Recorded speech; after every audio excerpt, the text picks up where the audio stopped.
Bonsoir à toutes et à tous, bienvenue sur le plateau du Phocéen. Et aujourd'hui, c'est un jour un peu spécial puisqu'il y a eu un classique de Ligue 1. On a joué et on ne l'a pas perdu, donc c'est quand même assez exceptionnel. On va débriefer ce qui s'est passé, on a même failli le gagner. Tout de suite, le sommaire de cette émission. On reviendra donc forcément sur cette rencontre entre l'Olympique de Marseille et le Paris Saint-Germain, 2-2 score final. Luis Gustavo est monstro du milieu de terrain olympien. On débriefera sa partie et son début de saison. McCourt a aussi évoqué le projet. Il a fait le point sur où en est ce projet. Et donc, Claudio Ranieri, on se posera la question, est-ce qu'il va nous jouer un tour cette saison ? Est-ce que la magie Ranieri va opérer sur la Ligue 1 cette saison et nous priver peut-être d'un accessite en Ligue des Champions, en Ligue Europa ? On fera le point dans cette émission avec Maxence Volpe, l'habitué du lundi. Bonsoir Maxence. Et bonsoir à tous. Ça va ? Ça va. Encore un petit peu de frustration, mais ça va. On va en parler dans cette émission avec Romain Canuti à côté de toi. Salut Romain, très beau pull. Merci. Alors on dit « Oh monstro ». Oh oui. El monstro, c'est espagnol. D'accord, voilà. Merci pour la leçon. C'est comme ça. Ça fait plaisir. En face de vous, messieurs, le boss, c'est écrit sur son polo, Sébastien Volpe. Salut Seb. Salut Romain. Ça va ? Ça va. Très à bien. côté de toi, Michel Yaga, responsable des sports France 3 Provençal. Bonsoir. Si je ne m'abuse. C'est toujours ça le titre ? C'est ça, et ça ne va pas. Et ça ne va pas, toi ? Non, moi, Bon, alors, tu sais c'est pas quoi ? passé, c'est pas passé. La pilule, elle est pas passée. On se posera la question dans la deuxième partie, faut-il être déçu ? Mais on va commencer en se posant une question simple. Est-ce qu'on a vu un grand OM ou un petit PSG hier soir ? Parce qu'on a lu beaucoup de choses sur cette rencontre, on a lu beaucoup de commentaires. Maxence, qu'est-ce que tu penses, toi ? Tu penses que c'est l'OM qui a rendu le PSG petit ? Quelle est ton analyse ? J'aurais envie de te répondre bêtement dans un premier temps, forcément un peu des deux. Ouais, Mais après, j'ai quand même envie de dire que les Marseillais ont fait ce qu'il fallait pour faire déjouer cette équipe parisienne. Donc oui, j'ai envie de dire que l'OM a quand même fait un grand match dans l'envie, dans l'abnégation. On est allé dans un premier temps les chercher haut sur ces 20-25 premières minutes. Après, ça a été beaucoup plus compliqué, mais on s'est battu sur tous les ballons comme des lions, et c'est vrai que ça a compliqué la tâche des Parisiens qui sont, on l'a vu sur le match, bien supérieurs à nous d'un point de vue technique. Michel, c'était un grand OM ou un petit PSG dans cette rencontre ? Moi, je suis un petit peu énervé, Romain, donc ne m'énerve pas si je réponds un peu. Ça me gonfle. Ça me gonfle quand c'est très français. C'est très français. J'ai pas toi, évidemment. C'est très français. Quand on fait une performance, c'est l'adversaire qui en boit. Donc, tu gagnes à Nantes est nul, ils sont 3e. Tu gagnes à Amiens ils sont nuls, ils ont battu Nice et Bordeaux. Et là, évidemment, c'est le PSG qui est petit, etc. On a profité peut-être qu'ils sont venus un petit peu avec les starlets, le classico, on s'en fout un petit peu. Voilà, mais on a fait un énorme match défensivement, tactiquement, collectivement. Et puis à l'arrivée, malheureusement, on ne gagne pas. Mais voilà, c'était un très bon OM. Après, il ne faut pas oublier quand même qu'on est allé 3 ou 4 fois dans la surface dans la rencontre. On a été très réaliste. Donc on fait un énorme match défensivement, collectivement. Donc le résultat, pour moi, on aurait pu gagner, mais il est assez logique. Mais il ne faut pas dire que c'était un petit PSG. Seb, est-ce que c'est le match que tu voulais voir ? Moi, c'est le match évidemment qu'on voulait tous voir. Après, je pense que Paris, au final, on les voyait très costauds en début de saison. Et ce milieu de terrain, Verratti, Rabiot et Thiago Motta, je trouve ça faible. C'est peut pas dire faible, mais nonchalant. C'est nonchalant et ça manque d'impact. Ça manque d'impact player. Et quand tu vois Gustavo et Zambo en face, ils les ont mangés, quoi. Et je pense que sur les gros matchs de Ligue des Champions, moi j'avais peur qu'il la gagne cette année. Je suis un peu plus rassuré. Parce que c'est ce triangle-là, Motta, il est en bout de course. Verratti se prend pour une star, il est pas si fort que ça en vrai. Et Rabiot, sur tous les matchs que j'ai vu faire, y compris en équipe de France, il a un devenir peut-être, mais pour l'instant, il n'est pas... Voilà. Ils n'ont pas remplacé Matuidi, en fait. En fait, ils n'ont pas remplacé Matuidi. Moi, j'ai trouvé que Matuidi, il avait terriblement manqué côté parisien. Et du coup, tu as beau avoir... Ça a mis en exergue, pour finir, que tu peux jouer avec Neymar, Mbappé et Cavani... Et s'ils sont pas alimentés, et si de derrière ça repart pas bien, et si au milieu de terrain c'est pas costaud, il te manque un rouage. Et leur milieu de terrain aujourd'hui c'est un gros point faible pour moi, et je vois pas qu'ils peuvent mettre pour renforcer en plus au vu des forces en présence. Donc voilà, je trouve qu'on a fait un très bon match et que Paris en fait est peut-être surcoté encore une fois au milieu pour l'instant. C'est un engrenage. C'est un engrenage tout simplement, parce que de dire l'équipe de Paris ne joue pas pour Neymar et Mbappé, c'est vrai, mais pourquoi ils ne jouent pas pour Neymar et Mbappé? Parce que Neymar et Mbappé, quand ils ont eu des ballons, ils ont joué entre eux deux. Ils ont fait une équipe de foot à deux ou même tout seul, et donc forcément on sait comment ça se passe dans le foot. Au bout d'un moment, tu as moins envie de faire les efforts pour le copain. Souvenez-vous, j'étais pas à côté de vous tous, on était à des endroits différents du stade, mais je sais très bien comment vous l'avez vécu à la 60e, alors qu'en seconde mi-temps, la seconde mi-temps démarre, on n'a pas vu le jour. Vous voyez qu'il remplace Thiago Motta par Draxler. On se dit, ça va être très compliqué. Et au final, le Draxler, ils s'en sont pas servis. Alors que Draxler, c'est un monstre. Ils ne s'en sont pas servis, ce qui prouve que Paris est défaillant sur ce match-là. Après, de voir derrière toutes les analyses qui m'expliquent qu'en fait c'est la défaite de Paris, moi je comprends que les émissions type Canal+, j'ai vu ça ce matin, consacrent derrière toute leur émission en disant c'est la faillite de Paris. Pourquoi? Neymar et Mbappé, c'est deux joueurs qui ont coûté 400 millions, c'est deux joueurs qui font leur plus mauvais match de la saison, forcément pour eux ça les interpelle. Mais derrière, quand je vois les analyses, notamment d'un consultant célèbre qui dit oui, mais de toute façon quand on voit l'équipe de Paris, normalement s'ils sont au niveau, il n'y a pas match, machin de l'OM, c'est un enfonçage de porte ouverte exceptionnel, parce que techniquement Paris a la plus forte équipe d'Europe. Donc si ils sont au niveau qu'ils ont sur le papier, il n'y a même pas de débat pour la Ligue des Champions. Non mais City, ils n'ont pas mis 400 millions d'euros sur deux joueurs. Sur le papier, ils ont une des plus fortes, donc il n'y aurait pas débat, et on ne devrait même pas se dire ils sont en demi-finale. Mais on sait ce que c'est le football, donc ça sert à rien de parler entre guillemets sur le papier. Tiens, on va prendre pour conclure cette première partie, grand OM petit PSG, on va en prendre la question de Bruno sur Twitter, #LiveTalk, participer à ce débrief OM PSG avec nous, Max. Est-ce que c'est plus une victoire ou une défaite? Tu vas me dire, c'est un match nul. Non? Mais non, mais je vais te dire, pour moi ça se rapproche plus d'une défaite au final, puisque tu prends un point. Tu prends un point alors que tu dois en prendre 3. Sur le moral, tu peux dire effectivement c'est une victoire parce que tu restes sur un gros match contre Paris. Et j'ai pas entendu mes camarades le dire, mais je trouve aussi que on dit tous qu'on a fait un grand match. Mais on a fait un grand match au niveau de la volonté. Non, mais même au niveau de la volonté. Mais comme sur le but de Tourelle, par exemple. Tactique. Au niveau tactique, on a été bon aussi. Mais au niveau technique, je trouve qu'on n'a pas été bon du tout. C'est ça qui me fait. J'ai une explication à ça. Parce qu'on a perdu un nombre de ballons incalculable. L'explication, c'est que tu as fait une telle dépense d'énergie. Enfin, je l'explique en partie, si tu veux. Une telle dépense d'énergie physique que après tu avais moins de lucidité pour avoir. Et si on va en parler, c'est Payet à l'exemple. C'est des passes à 3 mètres des fois. D'accord. En même temps, si tu es capable de mettre cette intensité physique et en plus d'être bon techniquement, tu n'es pas obligé de perdre tous les ballons. Tu t'appelles Gustavo, tu t'appelles pas. Oui, parce que si tu regardes bien les OM PSG, l'influx nerveux est tel que techniquement, c'est jamais des sommets techniques. Et tu regardes bien que les seules fois que tu as mis un but technique, c'était 3 jours après la finale de Munich où tu jouais détendu, où les mecs n'avaient pas dormi, où tu étais détente. Juste pour finir sur la partie et sur la question, parce que Michel disait qu'il n'y avait pas débat sur la question. Alors moi je te finis justement avant le match. C'est une victoire. Et vu ce qui s'est passé dans les 5 dernières minutes, c'est une défaite.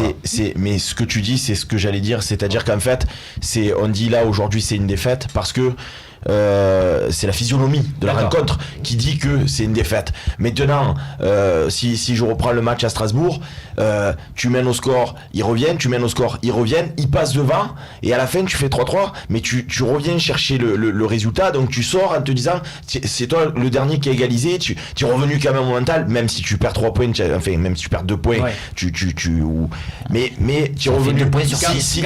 Si Paris là avait marqué 2-1 et qu'à la dernière minute Thauvin égalise de 2, là aujourd'hui on te dirait c'est une victoire. Donc en fait c'est la physionomie. Gardez les munitions sur ce débat parce que ça rejoint un petit peu la deuxième partie. Faut-il être déçu? Juste avant, on va regarder quand même le but de Thauvin, celui qui a failli nous faire enfin gagner un classique, regagner évidemment. C'est ça finalement le plus rageant, c'est que avec tu perds à l'abnégation. Et surtout Rabiot qui baisse totalement pavillon. C'est ça au final le plus rageant, parce que c'est pas en termes de points, enfin t'es à la 10e journée, on va pas dire que ta qualification à Ligue des Champions elle se joue là, mais c'est de te dire que tu aurais pu annihiler les phrases de vous avez pas gagné depuis 2011 et compagnie. C'est ça en fait qui a rajouté. Il y a un truc quand même sur le but, moi je l'ai rarement vu, mais c'est pour ça que je me permets, c'est que c'est Thauvin qui tire le corner. c'est assez hallucinant. Il tire le corner côté gauche et c'est lui qui va marquer donc dans l'axe, d'ailleurs parce qu'il rate un petit peu son corner qui va au deuxième poteau. NJ il fait son truc et finalement il vient de très très loin et il va couper au premier poteau, ce qui montre l'énergie de Thauvin, ce but à l'énergie. Mais j'ai rarement vu ça, un mec qui tire un corner et qu'à l'issue de ce corner il y a but à l'arrivée. On va garder Adil Rami en zone mixte pour la deuxième partie. On passe tout de suite justement à cette deuxième partie.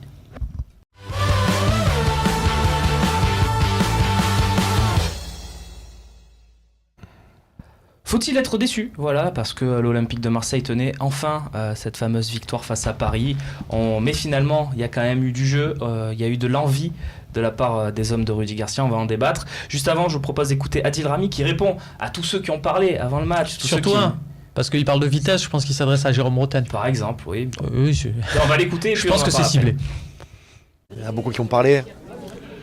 Il y en a beaucoup qui beaucoup de doutes. Je pense qu'aujourd'hui, il y a beaucoup de parieurs qui ont perdu. Quelques anciens du monde qui... C'est toujours facile de parler quand tu es chez toi, sur ton canapé ou dans les radios ou ailleurs. C'est très facile.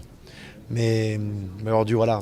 Aujourd'hui, je pense que on n'est pas dans FIFA, là. On n'est pas fut champion, on n'est pas je sais pas où. La vitesse, on le voit la différence sur FIFA. Mais après, sur un terrain, ça peut être différent. Si on est concentré, si on a une mentalité de guerrier. Je pense que c'est très important. Toujours très bon en zone mixte, Adil Rami, messieurs. Et sur le terrain aussi, il a été pas mal quand même dans ce match. Exact. C'était bon. Faut-il être déçu donc ? Deuxième élément pour vous aider avant le débat, c'est Steve Mandanda. On se pose la question, on lui a posé directement en zone mixte. Est-ce qu'il pouvait pas faire mieux quand même sur ce coup franc à la fin de Cavani ? Sinon je l'aurais pris. Donc forcément non, le seul truc c'est que c'est un coup franc qui est proche. Si on anticipe, il y a le risque de la prendre côté ouvert.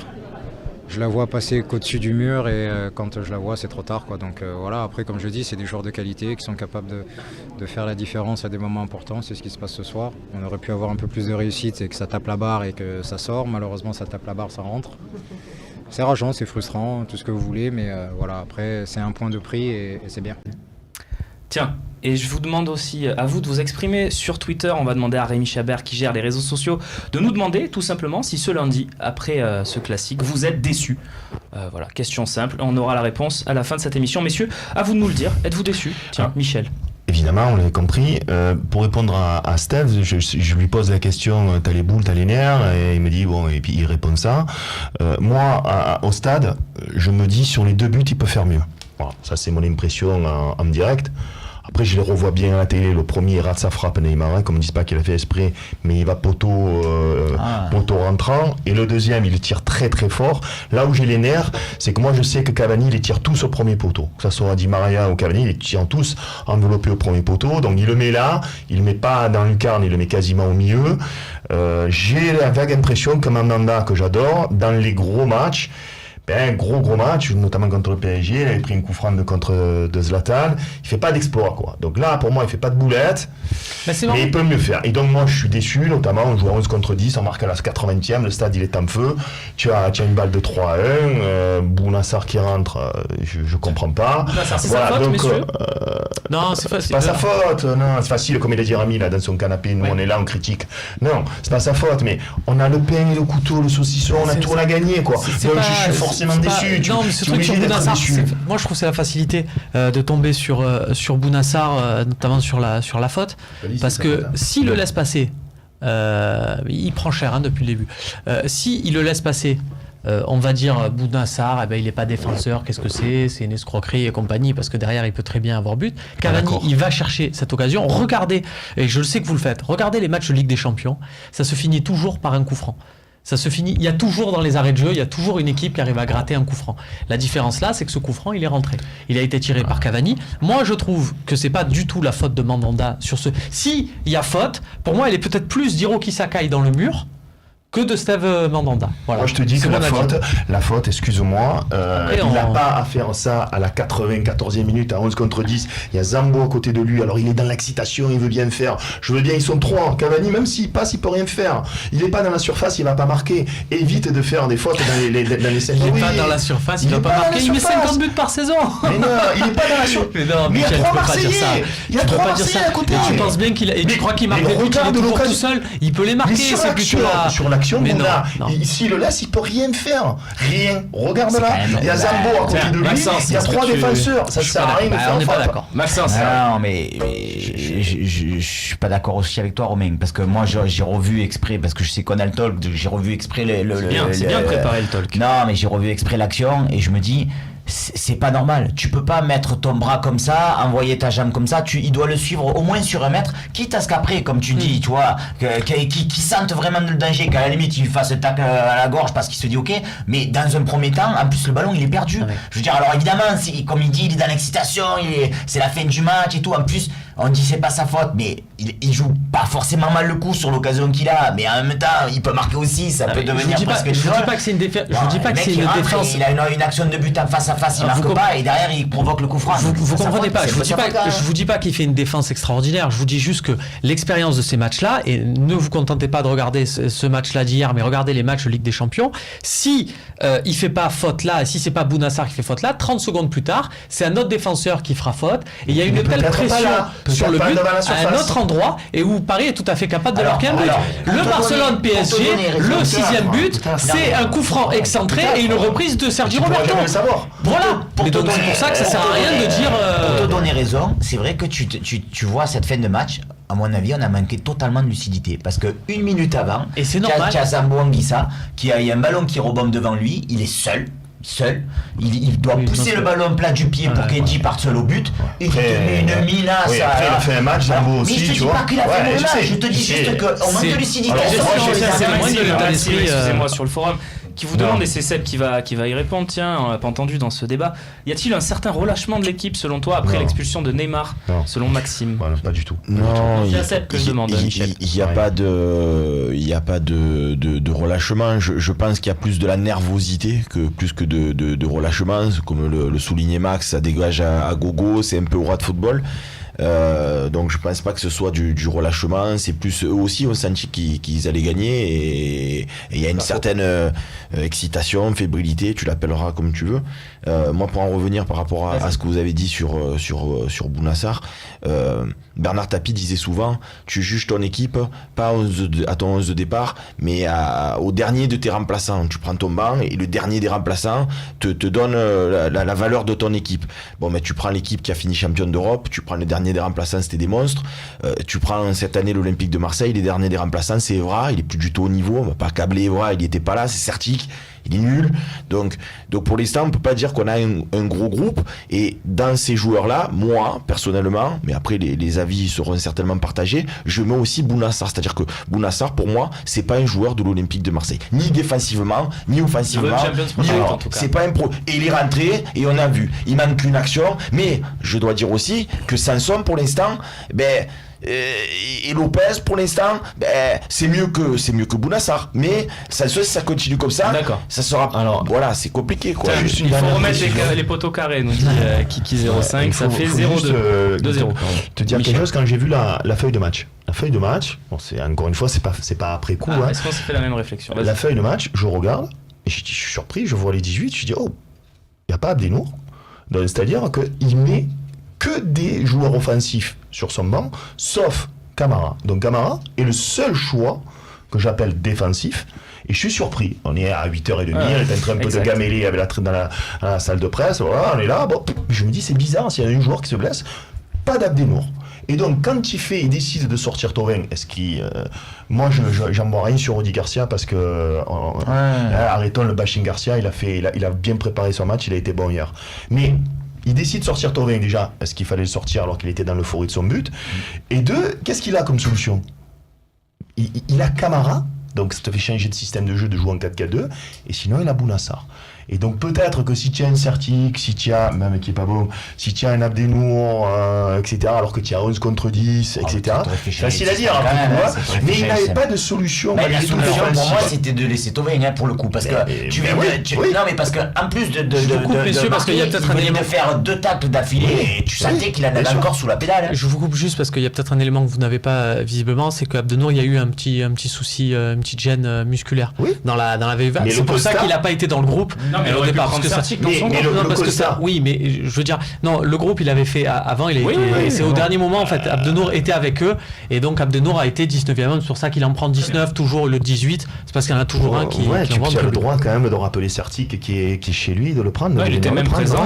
Mais pour le coup, c'est un beau symbole pour Camara. Au lieu de voir ça comme tu aurais pu rappeler Sertic, et il a dit d'ailleurs, c'était sur ta réponse, je crois, à cette question en conférence de presse, il a dit, voilà, c'est aussi Boubacar Camara sur qui je compte. Mais Michel, là où je suis pas d'accord avec toi, c'est que autant Bounassar, on aime pas, on doit reconnaître quand même qu'il a fait des prestations, surtout arrière droit, qui étaient pas mal. Sertic, il a été nul. Si hier il fait rentrer Sertic et que c'est Sertic qui fait la faute qu'il a fait Bounassar, là on dit je te dis que pour préserver un résultat à la 83e minute, tu fais rentrer Bounassar. Mais on a joué, mais on a déjà joué à cette équipe, peut-être à l'époque de Guéretz, peut-être à l'époque de Bielsa, je crois pas, mais on a déjà joué, ou Deschamps certainement, où tu fais rentrer des défenseurs pour bétonner, tu prends un but et après tu te dis pourquoi vous n'avez pas continué à presser. Donc c'est le résultat qui te donne toujours pareil. Tu te dis Cavani il en a marqué combien de coups francs? Moi je voudrais, toi qui as plein de stats toujours, il en a marqué combien dans sa vie de coups francs? Pas de but.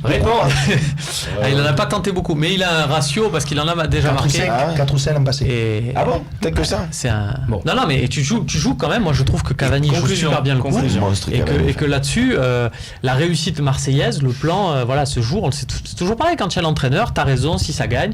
Bon, là, t'annules. Donc, les gars, on a fait 2-2 contre Paris, quoi. Moi, j'avais perdu 4-0 avant le match. Il y a 2 semaines, je t'ai dit, moi, je signe pour un nul contre Strasbourg et un nul contre Paris. Avant, l'an dernier, on avait fait un tu préfères. Je t'avais dit, je préfère prendre 5-0 contre le PSG. On a pris 5-1. Il va falloir que je fasse attention quand même dans les talks pré-PSG à ce que je dis parce que ça se vérifie. Allez, messieurs, on a quand même une grosse satisfaction dans ce match. C'est Gustavo qui a vraiment montré à toute l'Europe, peut-être même, qu'il était encore le grand Luis Gustavo. Alors, tu veux que je te dise, Gustavo. Mais tu vas me le dire dans la troisième partie, parce que c'est le thème de la partie. C'est parti.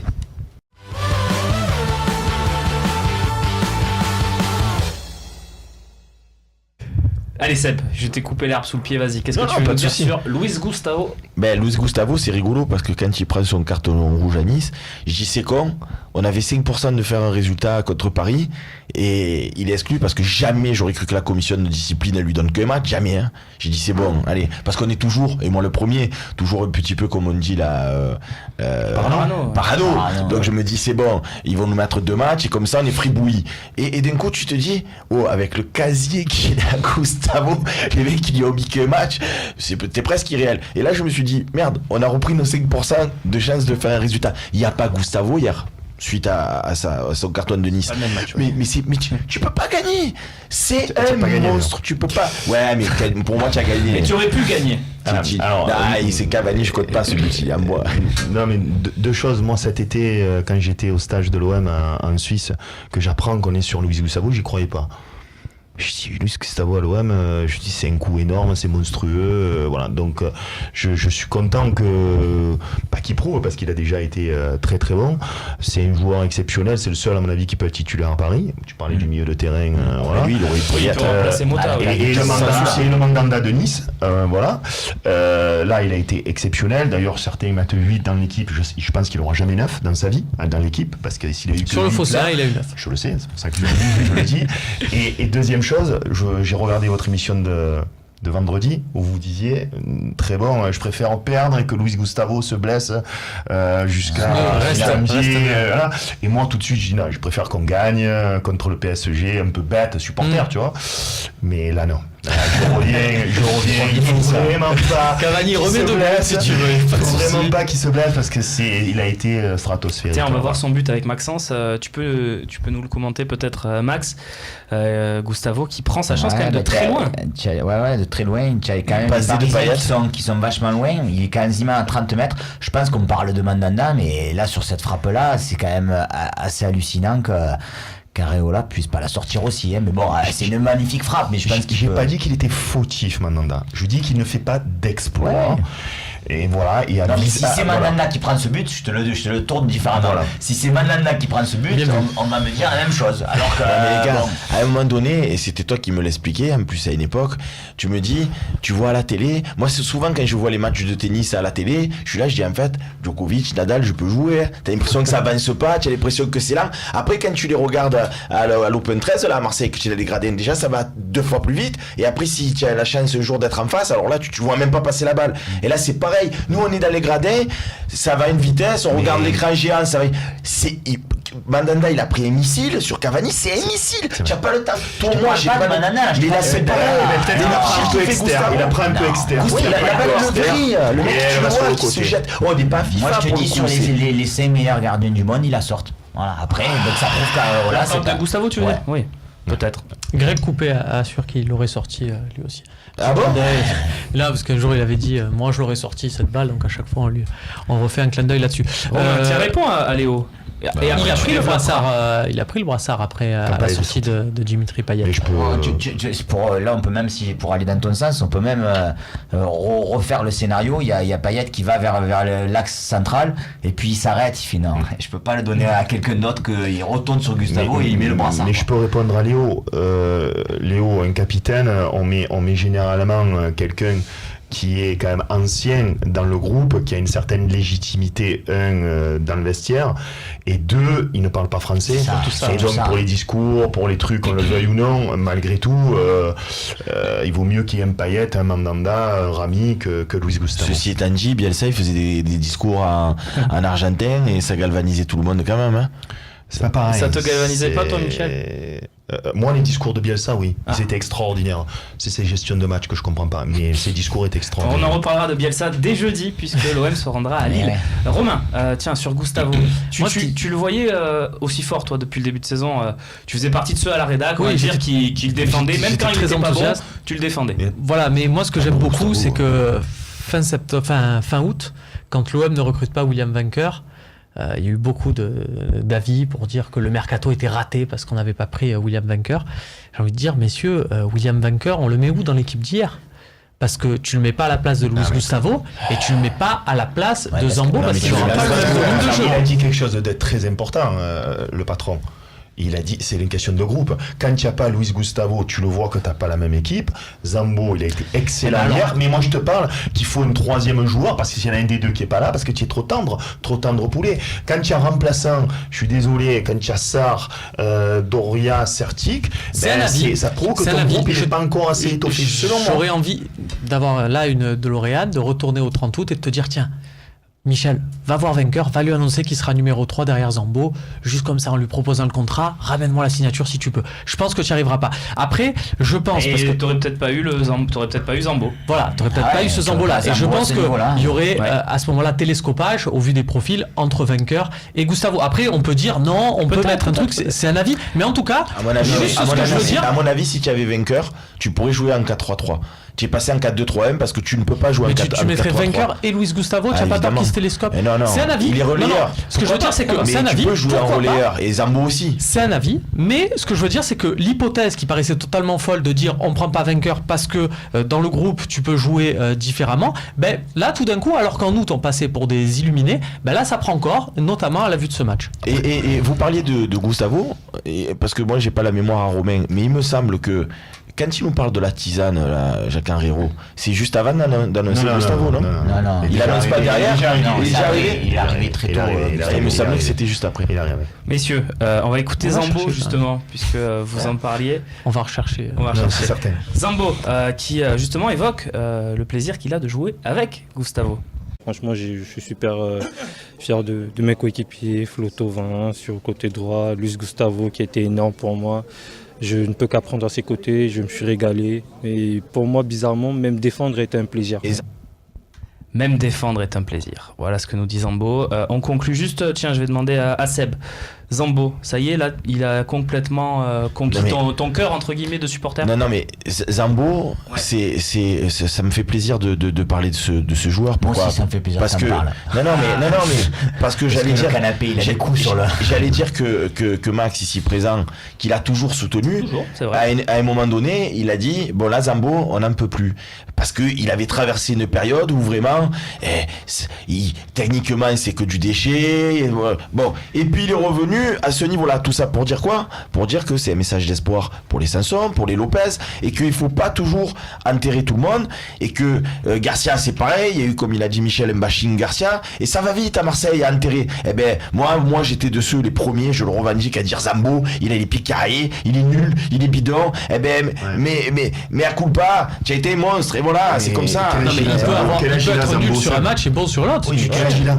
Le problème il est là, c'est qu'il est très jeune, c'est ça aussi. C'est qu'il faut peut-être qu'il digère, comme Maxime, il a fallu qu'il digère son arrivée à l'OM, c'est pas évident. Je le voyais pas 22 ans, je crois qu'il a 22 ans, ou 21-22 ans, donc ils l'ont prolongé quand même l'OM. Ça c'est une très bonne idée. Et moi je trouve qu'il est au niveau. Bien évidemment, il a toujours des contrôles un peu américains de temps en temps, mais dans son activité, pour moi, il est titulaire indiscutable maintenant. Puisque tu es sur un domaine un peu gastrique, juste, voilà, souhaitons aussi une bonne digestion à Kylian Mbappé. L'impression qu'il a besoin un peu de dégonfler 2-3 trucs. Interview assez folle hier soir en zone mixte. Voilà, bonne digestion Kylian. Tu vas nous revenir bien. Prends-toi une semaine, la souffle, c'est les vacances de la Toussaint. Profite avant ton premier trimestre. Très déçu par ce petit que je trouvais très intelligent à son âge et qui a complètement attrapé la mélanite. Dégonfle. Très déçu les soirées avec Neymar, ça. Ça va bien se passer. Messieurs, un duel tout de suite. C'est parti.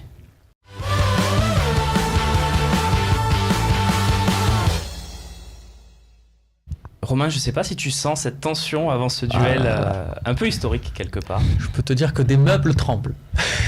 Le studio tremble puisqu'on va avoir un duel Maxence Volpe, Sébastien Volpe sur le cas Payet. La question est simple, messieurs, donc vous n'aurez que 30 secondes, hein, je vous le rappelle. Dimitri Payet a-t-il été à la hauteur dans ce match ? Parce que beaucoup l'ont critiqué, notamment sur les réseaux sociaux ou même dans les analyses d'après-match. On va vous demander si Dimitri Payet a été à la hauteur de ce match. Seb, je laisse la main. Voilà, c'est ce que j'allais te demander. Tu laisses la main à ton frère. Maxence, est-ce que Dimitri Payet a été à la hauteur ? Mais écoute, je pense pas du tout que Dimitri Payet était à la hauteur. J'ai revu encore une fois le match aujourd'hui. J'ai calculé le nombre de ballons qu'il a pu toucher et c'est notre tête de gondole et il aurait dû à certains moments pouvoir nous amener un petit plus. Il a perdu 80% des ballons qu'il a joué. Donc pour moi c'est évidemment pas une partie satisfaisante de la part de Dimitri Payet à partir du moment où on se dit est-ce qu'il aurait dû être à la hauteur. Gustavo était à la hauteur, Amavi a été à la hauteur. C'est fini. Pas lui. Seb, est-ce qu'il a été à la hauteur Dimitri Payet ?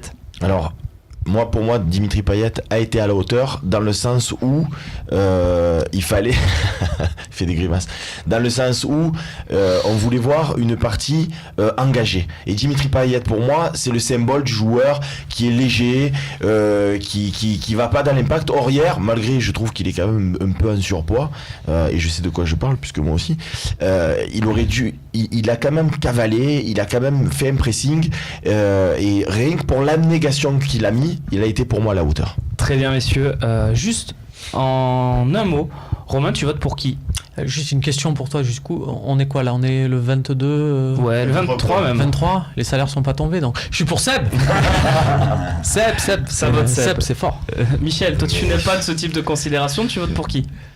Non mais un mot c'est pas possible, mais il n'y a pas photo, pas du tout à la hauteur. Il a raté, c'est heureusement qu'il court. Heureusement qu'il court, qu'il se défonce. Non, mais j'ai pas dit ça. J'adore Payet, moi. J'adore Payet, j'étais en train de dire, il a marqué enfin à Strasbourg, il a fait un décisif. Il a fait le passe à Gustavo. Tous les coups de pied arrêtés, il les a mis au troisième poteau, il a une frappe à 1-0. Quoi, ça sera pas compté là, la passe D ?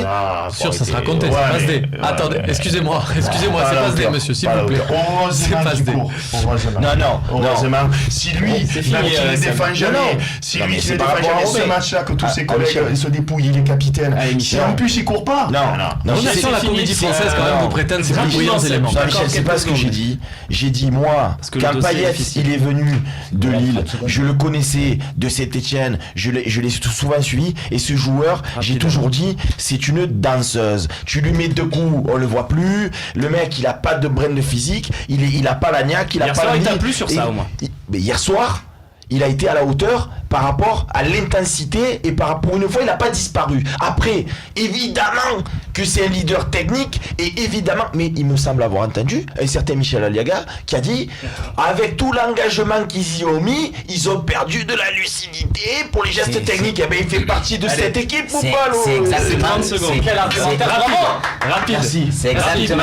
Parce que je te laisse un peu de temps parce qu'il en a eu. Non, mais c'est exactement ce que j'allais te répondre, c'est que effectivement, c'est notre leader technique et tu peux pas, si tu es leader technique d'une équipe, perdre 8 ballons sur 10. S'il en avait perdu que 5 sur 10 fois, et je t'aurais dit, bon, allez, ouais, il a été à la hauteur. Mais là, il a tout perdu, tous les ballons.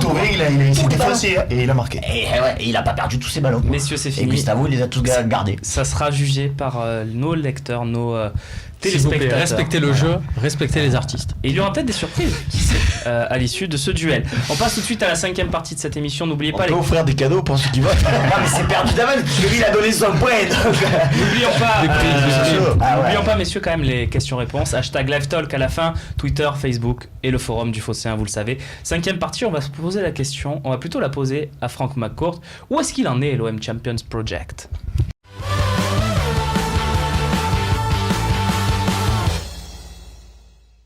Très bonne blague de Max hors antenne, vas-y, tu peux la refaire. Non, je disais juste, je peux même pas dire ma mère, mon père, mon cousin votaient pour moi. Et ouais, c'est entre le cul entre les choses. Allez, messieurs, McCourt qui était donc interviewé par le JDD ce week-end, le journal du dimanche, donc qui est sorti. Donc dimanche. Merci, je voulais faire un petit peu de suspense, mais merci Romain. Première déclaration, de Frank McCourt. Elle concerne l'attaquant, le fameux grand attaquant.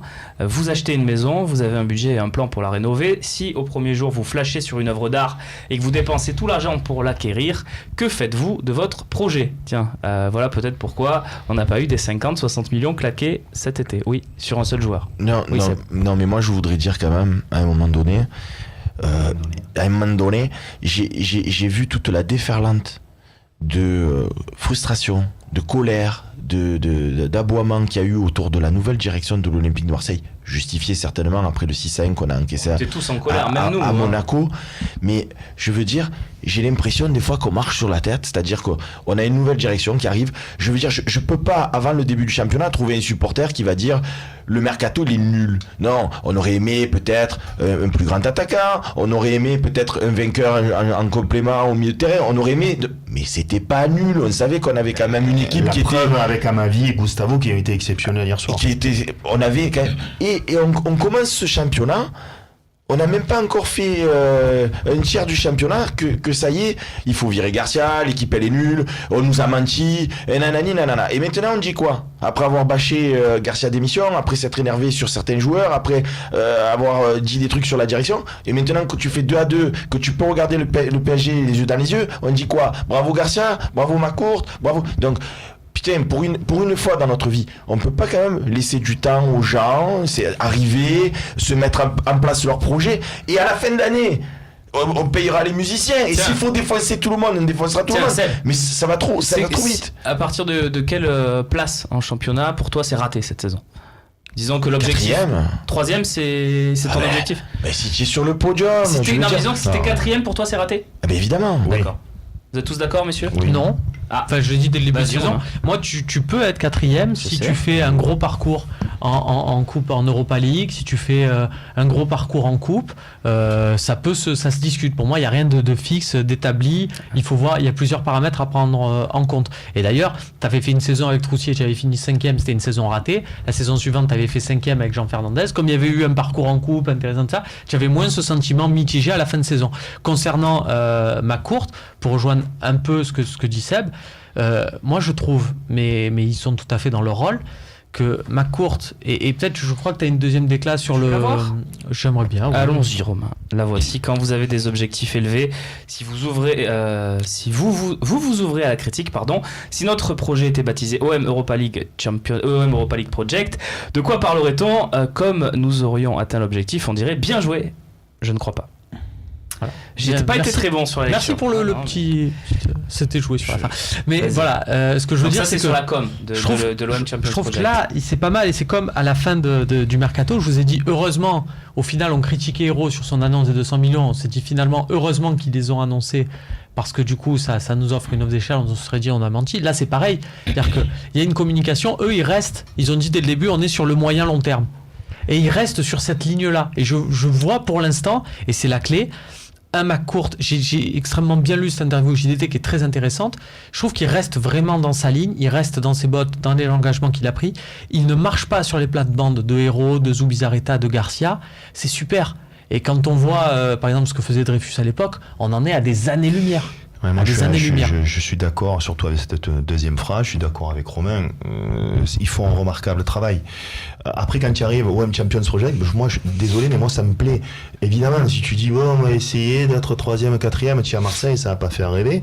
Le seul problème qu'il y a eu, c'est le timing mercato, que tu prends que 5 joueurs à partir jusqu'au 5 août, et que pendant 25 jours, tu prends des guns, tu en prends 6 à Monaco, et tu prends le 30 et le 31 août, un attaquant blessé qu'il y en a qui connaissent pas, et Abdenour, le 31 août aussi, Mitroglou à 23h53, ça manque de sérieux, de crédibilité. Mais sur le reste, Romain, tu as tout à fait raison, ils construisent quelque chose, ils sont là. Il est là souvent au stade. Il est là souvent. Moi, j'aime. Après, il y a eu des erreurs. Je pense que c'était un bizutage, ce mercato. Il y a eu des erreurs de com et de réalisation. Et ils ont peut-être surcoté l'effectif. Ils n'ont pas réalisé qu'il fallait, comme tu dis, avoir un groupe beaucoup plus étoffé. Ils ont peut-être aussi surcoté, Michel, voilà. Ils ont peut-être aussi surcoté la capacité de l'OM d'attirer l'attractivité aussi de l'OM. Que le fait que tu fasses pas la Ligue des Champions, bonne répartie Romain, effectivement. Par contre, juste avant d'entendre Max, je peux pas laisser dire ce que... Ne le laisse pas dire. Non, mais par rapport à ce qu'a dit Romain, pourquoi? Parce que si tu parles de Champion Project, pour moi, dans Champions, j'entends Ligue des Champions. Tu vois ce que je veux te dire? Donc, forcément, si tu n'es pas 3e et que tu peux pas jouer à minima le tour préliminaire, tu pourras pas dire à Olivier Giroud, je fantasme pas sur Giroud, c'est un exemple par rapport au mercato qui vient de se passer. Viens à l'OM. Parce que, est-ce que si cette année tu avais été qualifié pour la Champions League, est-ce que Giroud serait pas venu? On le saura jamais. Est-ce que d'autres joueurs seraient pas venus? On le saura jamais. Il a été convoité dans des équipes qui jouent la Champions League comme Dortmund, il n'y est pas allé. Oui, mais c'est un exemple. C'est vrai qu'il y a c'est pour ça que j'ai dit que c'est un exemple à faire parce qu'on joue pas avec les champions. Si tu n'as pas l'attractivité et je serais en plus à même de souligner que le PSG, quand ils sont arrivés les Qataris, qu'ils ont recruté comme star la première année. Javier Pastore. Oui, Pastore. Pastore. Non, il n'y a pas tort. Je dis pas que c'est pas des stars. Il n'est pas arrivé Ibra, il n'est pas arrivé Neymar, il n'est pas arrivé. Et ils arrivent maintenant parce que ça se construit avec tous les pétrodollars qu'ils avaient. Donc nous, il n'y a pas de débat là-dessus, c'est une évidence. Ben voilà. Donc je trouve qu'on a été très. Ceci étant dit, j'ai entendu Michel lors d'un talk dire Garcia, maintenant malheureusement, c'est une question de temps parce qu'il était au fond du trou. Et pour aller dans le sens de Michel, moi à 2-0 à Nice, j'ai appelé Romain, j'ai dit on marque Garcia démission. Parce que je te dis malgré tout qu'il a raté l'occasion hier. Retournement de situation. Il a raté l'occasion hier de retourner totalement avec ce changement. C'est pas sa faute, confond pas. Mais s'il avait gagné, parce qu'il a gagné, c'était l'acte fort. Voilà. Et là, si tu gagnes pas à Lille, parce que tu vas souffrir dimanche chez le Fada en haut, tu vas souffrir. Et Garcia, attention, malgré tout. Très bien. Voilà. Romain et Max après, parce que Max on l'a pas entendu sur ce débat. Et ça pour revenir sur le projet, sur l'idée McCourt, je pense que le temps va donner raison. Et j'ai un exemple clair, c'est par exemple la politique concernant les virages, de dire on ferme les virages. Et je pense que hier ils ont tenu, ils sont allés au bout de leur engagement et on a vu un vélodrome avec des virages pas remplis. Et moi je trouve ça très bien. Alors, on va me dire oui mais c'est un OM PSG, il faut que ce soit plein. Et ben moi je préfère avoir une politique sur les virages qui permettent aux gens de leur rentrer dans l'idée qu'il faut être là et que si tu es supporter, tu t'engages sur l'année, tu viens pas juste pour le PSG. Tu as des gens qui s'abonnent venir à tous les matchs et je pense que ça va rentrer dans les mœurs. Donc le temps va leur donner raison. Ils assument leur politique en tout cas. Max, tiens, juste pour le petit sourire, on a Job 13 016 qui nous dit est-ce que finalement, en gros, il peut pas envoyer les sous plus vite, McCourt, et peut-être même, j'ai lu, est-ce qu'il peut pas en envoyer encore plus, voilà, grâce à ce match. Ça va pas dans la logique de ce qu'il a déclaré, donc j'aurais envie de dire non. Après, pour revenir sur et on conclura débat, sur ton avis, Max. Je vais pas me contredire par rapport à ce que je te disais en décembre, même si c'est déjà loin. Je trouve qu'à un moment donné, il y a quand même eu, alors, soit des discours, soit des déclarations fortes qui n'auraient pas dû être faites, soit des interprétations de déclarations. Et dans ce cas-là, il aurait fallu, à mon sens, que ce soit McCourt ou Herro, qu'ils reprennent rapidement les choses. Ils en entendaient. Nous, on n'a pas dit ça, parce que là, ils ont laissé se répandre, la Champions League, le ci, le là, le cet autre, les millions, le grand attaquant, on va mettre tant, etc. Il y a eu toutes les sommes qui sont sorties moi je pense qu'ils auraient dû couper court plus rapidement. Là ils ont laissé la situation pas s'envenimer, mais on a laissé trop de choses se dire, et après derrière tu attends, tu te dis mais moi ils ont annoncé 200, donc ils ont annoncé 100, il y a eu des fautes quand même pour toi. Est-ce que c'est pas un manque d'expérience? Le manque de Ligue des Champions, il le pensait peut-être pas. 2, le fait qu'il y a eu l'histoire de Neymar, Mbappé, le PSG, qui fait que le marché de transfert a explosé. Ils ont peut-être été pris de court. Ils pensaient peut-être qu'avec les sous, ils attireraient tel joueur, mais ils se sont dit non, finalement, on ne veut pas venir à l'OM parce qu'ils demandent trop, il n'y a pas la Ligue des Champions. C'est fini pour ce débat, messieurs. Le talk, ça va tellement vite. On passe à la partie 6 et on va s'intéresser à un des rivaux de l'OM cette saison, un qu'on n'a pas vu venir.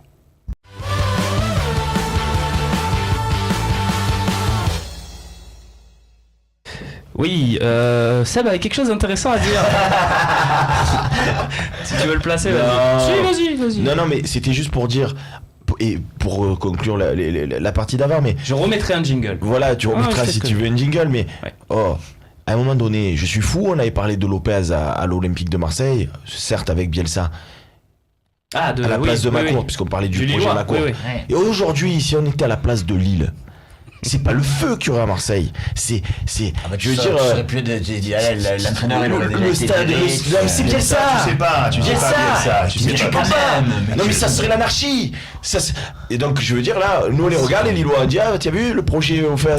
Et voilà. On s'y intéressera. On ne réveille pas un mort dimanche. On s'y intéressera de près. Chaque fois. On s'y intéressera jeudi de très près à ce qui se passe à Lille et à Marcelo Bielsa, évidemment. Pas de jingle, me dit-on dans l'oreillette. Donc, on passe tout de suite à Ranieri. Tiens, Ranieri, vous l'aviez vu venir, l'ami Claudio, du haut de ses 70 ans, qui allait pépère passer sa retraite à Nantes, se disait-on, il va faire première partie de tableau gentiment, et puis finalement il perd plus un match depuis qu'il a perdu contre l'OM. On va voir cette série assez folle. Regardez, Ranieri, avec son petit Nantes, c'est 8 matchs sans défaite. Parmi ces 8 matchs, il y a 6 victoires. Tiens, je crois qu'ils ont mis 9 buts, c'est ça Ah oui, ça marque très peu, mais ça en encaisse aussi très peu. Tataruzanu, c'est le Yohan Pelé de cette saison. Avec le flair, il y a des gens qui ont senti le potentiel de ce Tataruzanu. Et juste question piège. Est-ce qu'il y en a un d'entre vous, Romain peut-être pas, parce que Romain suit la Ligue 1 de très très près, mais est-ce qu'il y en a un d'entre vous qui peut me citer 5 joueurs de Nantes là? Quand même. Alors Michel, ça compte pas, mais tiens, Max et Seb. Mais moi je sais même pas citer 5 joueurs de l'OM. Qu'est-ce que je sais que c'est 5 joueurs de l'OM? Vas-y Michel, vas-y, c'est que c'est. Attends, Max. 5. Je pense que j'y arriverai. Vas-y, il faudrait plus de temps pour. Non, mais le temps que du avec Google, on les fait un chacun. Non, ensemble. Tu as dit. Non, ça compte pas, Tataruzanu. D'accord. Allez, ensemble, tu les vois là, c'est facile. Non, mais je pas. Devant, tu as un duo d'attaque avec Salah et Nakoulma. Sur les côtés, tu as Kalaniklic, tu as Thomasson, tu as Rongier, tu as Tataruzanu. Tu as quand même sur les côtés, tu as Dubois qui peut être le capitaine. Tu as Palois qui est blessé. Tu as Gigi, donc ça fait quand même pas mal de joueurs déjà. C'était ça ou vous faites? Bon, messieurs, Michel. Il y a un truc important à dire quand même. Allez, on reste. Il y a un truc important sur Ranieri, donc moi j'ai 3 choses à dire sur Ranieri. 1, je ne l'ai pas vu venir. 2, bravo. 3, ils ont un cul de folie, comme ça fait penser un peu à Nice, sauf que Nice, il y avait du jeu. l'an passé. Et des joueurs un peu plus... Et du jeu, c'est-à-dire que quand tu vois le deuxième but qui marque contre Nantes, c'est le goal contre son camp hallucinant. Et il faut dire que de la 13e à la 18e journée, à 17e, ils vont jouer PSG, ils n'ont pas encore joué, ils vont jouer Monaco, ils vont aller à Rennes. Alors Rennes, on veut dire, mais c'est un derby, et il y a Nice et Saint-Etienne. Donc de la 13e à la 17e, si à la fin des matchs allés, ils sont 3e, peut-être que j'aurai... Pour compléter, j'allais dire, et 4, si tu regardes, ils ont perdu contre l'OM, ils ont fait nul contre Lyon et ils ont fait nul contre Bordeaux. Ça veut dire qu'en gros... Oui, mais tous les autres matchs, ils ont gagné. Tous les autres matchs, ils ont gagné. Ça fait pas... Non, mais ça fait... Par le plus petit démarche. On peut analyser que c'est par le plus petit démarche. Équipes que, bon, ils arrivent à faire la différence pour l'instant sur les petits matchs. Et contre les grosses équipes, ils ont pas gagné, quoi. Excusez-moi, Leicester, c'était quoi? C'était une grosse équipe. Vous, les joueurs, vous pouviez en citer 5 en début de saison. Et puis ils perdaient contre les gros. Ouais, 5. Ils perdent à l'aller au retour contre Arsenal, par exemple. Enfin, ils perdaient aussi contre les gros, ils ont gagné contre les petits. Donc attention, Romain, tu crois que ça peut tenir? On parle de quoi là? Non, parce que c'est le jeu. Non, parce qu'en fait, la récompense c'est le jeu. Faut-il prendre Nantes au sérieux? Et je pense que oui, on peut les prendre au sérieux. Après, je pense que c'est une faute professionnelle. Il faut employer les mots. Si Nantes finit devant l'Olympique de Marseille. Voilà. C'est-à-dire que vous avez peur? Je te disais, on peut finir 4e selon le machin. Si c'est Nantes 3e, non. Là, par contre, non. Non, parce que si tu veux, encore une fois, tu peux, une équipe comme Montpellier, comme Nice, comme Lille, ils ont créé l'exploit, mais il y avait du jeu et des joueurs de qualité. Là, c'est quand même vraiment à l'arrache, en tenant, en prenant très peu de buts. Donc, je ne pense pas, si tu veux, sur le long terme, ils peuvent peut-être finir 5e. Ouais, mais ça serait déjà extraordinaire. Déjà exceptionnel. Mais ça n'enlève rien au mérite de tout ce que tu dis de Ranieri. Il me dit, faut-il craindre Nantes? Et comme il dit Romain, si on n'arrive pas devant eux... Juste pour la petite info, cher à Maxence Volpe également, et à Perrin également, qu'il avait mis en lumière la fameuse moyenne anglaise, le FC Nantes est à 0, c'est-à-dire qu'ils sont pile poil sur le parcours d'un champion. L'OM était à 0 avant la réception du Paris Saint-Germain.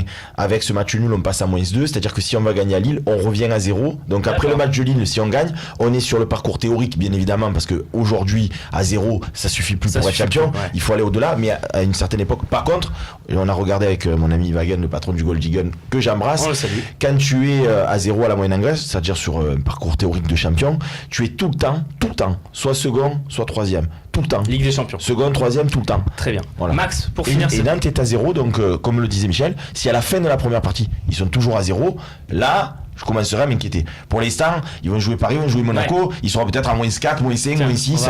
On va finir avec le classement quand même, voir la conséquence de cette journée où d'autres équipes ont perdu. Ça aussi, ça fait râler parce que... C'est énorme, quand tu dis être déçu. Parce que justement, ils ont Canal affiché à la 90e minute le classement, et quand tu voyais qu'effectivement tu étais 3e, 20 points, tu étais bien placé.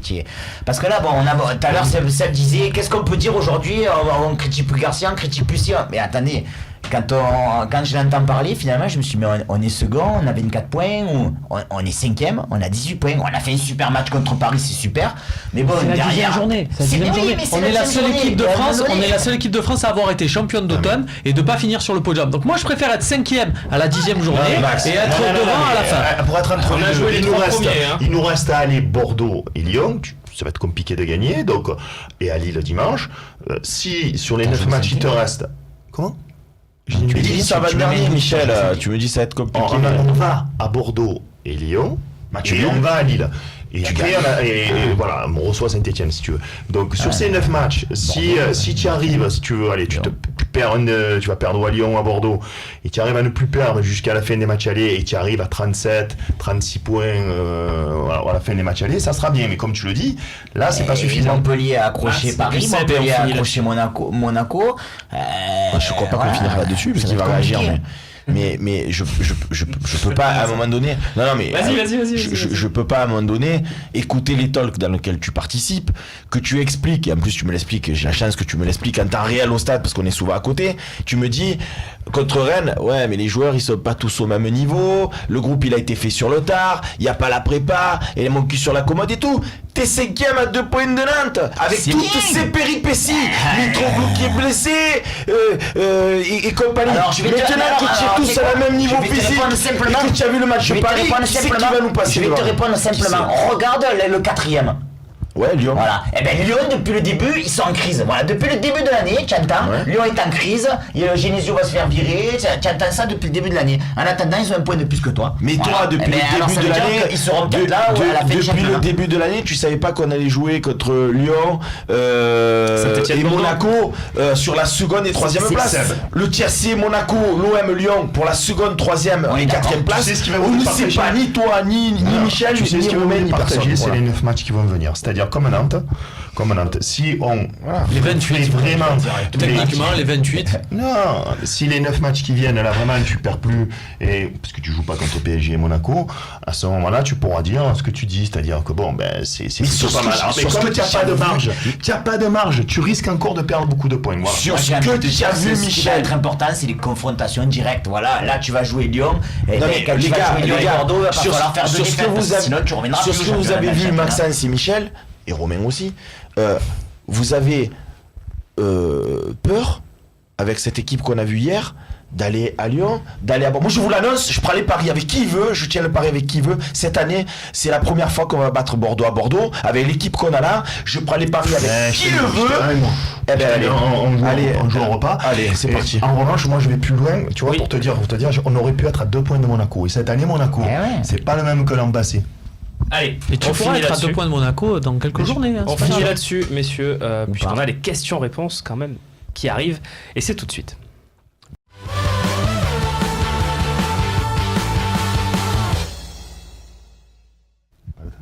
Allez, les questions-réponses, on y va, c'est parti avec la première, elle est signée Mock. Tiens, on nous reparle de Stéphane Guy. Hier, Stéphane Guy a dit que Evra était malade, d'où son absence, et il le serait donc pour Lille. Rokia ou Abdenour du coup? Non, il devrait être rétabli, Patrice Evra pour Lille, non messieurs? Ben je pense. Oui, je pense aussi. Oui, à moins que ça soit une grave maladie. Mais... Et puis je réponds que Rokia il jouera pas. Hein. Non, ouais, Rokia jouera pas. Il y a Doria aussi, on a oublié Doria. C'était une vraie maladie par contre? Parce que où c'était non mais voilà je sais pas, il y a ça derrière aussi, non? Il était malade jeudi, ça c'est vrai. Je pense que c'est le fameux jeudi, oui. Après, je pense que c'est le fameux tu sais pas à 100%, tu sais qui arrange. Tu as connu ça, tu as joué au foot, tu sais le coach. Quand tu as un mec qui est un peu incertain et qui n'est pas à 100%, de suite tu es pas à 100%, je te préserve, ça arrange bien quoi. Voilà, je pense que c'est le cas. On passe à la question suivante. Je pense que la réponse était précise. Elle est signée Snipe Easy. Quels sont les risques encourus pour les jets de projectiles sur la diva parisienne? Alors les projectiles ils étaient quand même légers hein. On a connu, je sais pas si vous... Non mais le mec il a joué au Brésil, il a joué des Real Barça. Et là, il pleure pour du jus d'orange. Tovin, il s'est pris une bouteille de coca dans le dos et il est allé.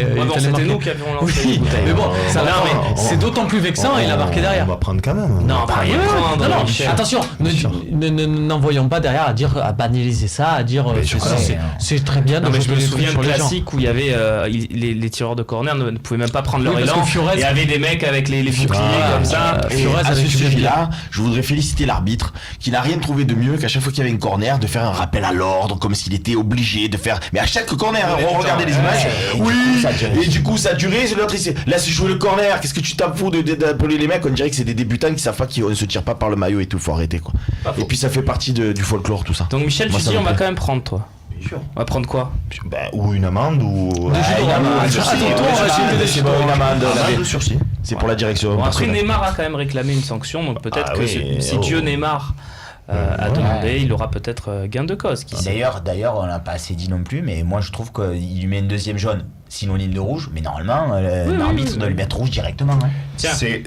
Il fait pas non plus, c'est sévère aussi. Bon. Il y a une question Romain Hering. Est-ce que Romain Hering peut répondre à cette question? Oui, volontiers. Il est là, mon Rolando. Non, bah écoute, pour l'instant, pour moi, il gagne son match à distance. Combien de passes réussies sur le match? 90%. 98 maintenant? Non, 90. Mais avec des transversales de 50 mètres, pied droit, pied gauche, il est à l'aise. Là aussi, il y avait un élément de réponse parce que si Abdenour n'était pas dans le groupe. Non, c'est sûr. Mais après, Romain nous a dit qu'il était un peu incertain. Ça ne veut pas dire que Rolando n'aurait pas été titulaire, ça je suis d'accord avec toi. Mais moi là pour le coup je dis que c'est loin d'être gagné. Mais pour l'instant oui. Pour l'instant définitivement je le lève. Voilà, il est devant Abdenour pour 2 choses, c'est que il forme une charnière avec Rami, ça se passe bien même si bon on va dire qu'on prend beaucoup de buts mais Abdenour, c'est surtout Abdenour qui est pas au niveau physiquement, il nous a fait un peu peur jeudi. Il a beaucoup de problèmes apparemment physiques, donc il est devant pour l'instant, il est devant. Rolando. Abdenour, quand il est venu, souvenez-vous qu'il est venu juste après la fessée à Monaco, parce qu'on a joué avec qui? On a joué avec Rami et Saucisson Dan. Tu vois ce que je veux te dire? Donc, si on n'a pas joué avec Rami. Rami joue pas. C'était juste. Non, il était blessé. On avait Rolando et Saucisson Dan. Saucisson Dan, on va les préciser, c'était Certic, Doria et Ubokan. Eh ben oui. On les embrasse. Voilà, ils sont partis ou ils jouent plus. Donc, Saucisson Dan. Bon.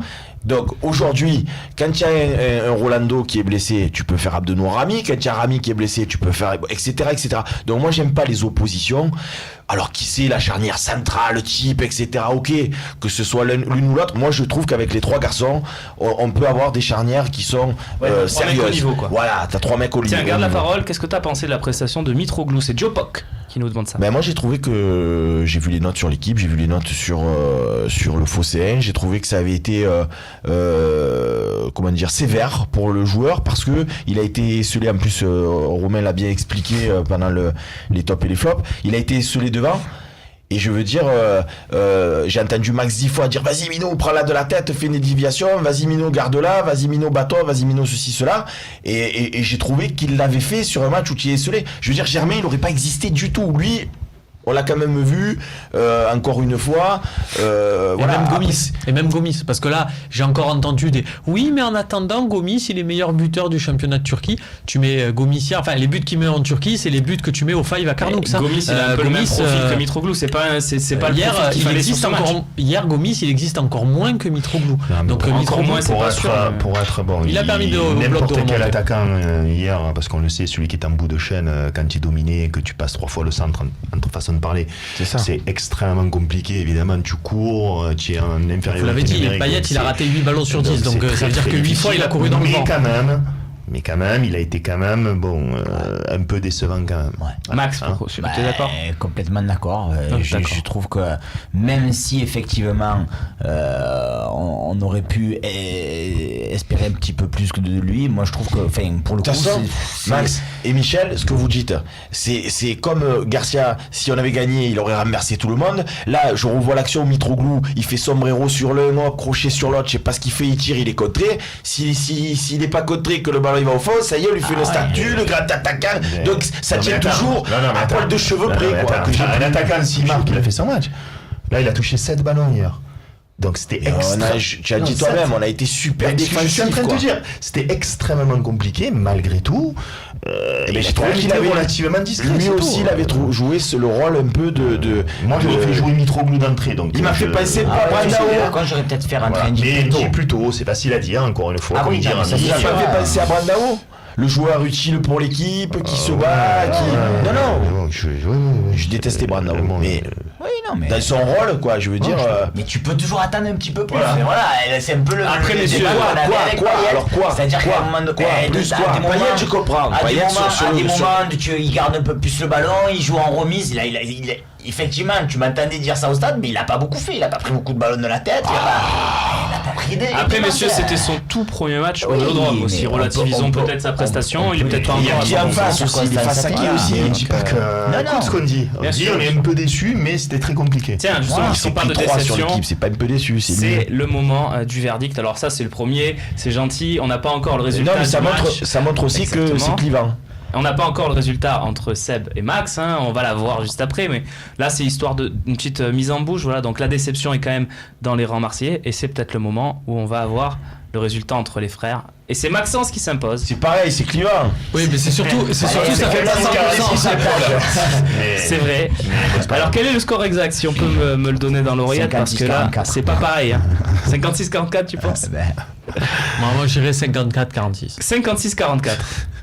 Voilà, c'est un peu moins grave. Est-ce qu'on peut le dire que sur ce duel-là, arriver à faire 44 points, c'est presque une victoire.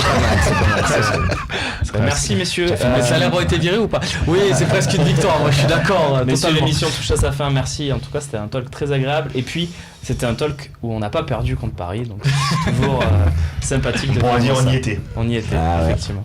Et on a failli être un soir extraordinaire. Enfin, on y était, mais je pense que dans les années prochaines, plus le temps va passer, plus j'espère bien que... on l'espère tous. On va dire on y était aussi. Non, mais on les a tapés, parce que j'espère que là, le cycle qui est engagé, c'est pour venir après, à un moment donné, tu les regardes vraiment dans les yeux, parce que là, hier, c'était un match quand même, on était solidaires, etc. Après, j'espère que ça va monter en gamme avec des joueurs type Gustavo. Ça met quand même en évidence.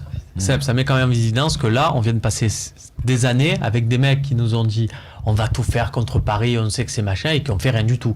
Parce que le match d'hier te met en lumière que tous les mecs que tu as eu coachés par Passy, coachés par Michel, et on inclut les joueurs, faut pas oublier les joueurs qui composaient l'effectif.